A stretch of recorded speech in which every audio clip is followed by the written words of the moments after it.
अरे हराम खरो भैन बदमाशो पिम्स हस्पताल में 14-15 बच्चे शहीद हो गए। तुसी ये भैड़ा या बूथा चुक के खोते तरह बकवास करना आ गए जी इंज ये है वो है।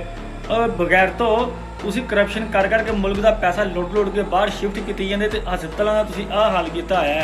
अगर तो इमरान खान का चैकअप वास्ते मशीन खराब सी 15 दिन बंद सी आ हाल सूरत हाल है तो तुसी खोते तरह बकवास ते चवला मरन आ जाते हो। पाकिस्तान के उत्ते कैसे कैसे हरामदे मुसलत किए हुए हैं।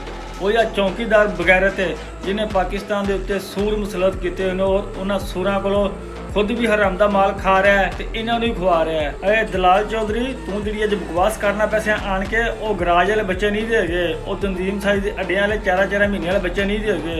वो हक हलाल दे मावां दे बच्चे ने, वो मेहनत नाल पैदा होए ने। तुसी भैड़ा जिहा बूथा लैके कुत्ते तरह बकवास करन आ जांदे हो।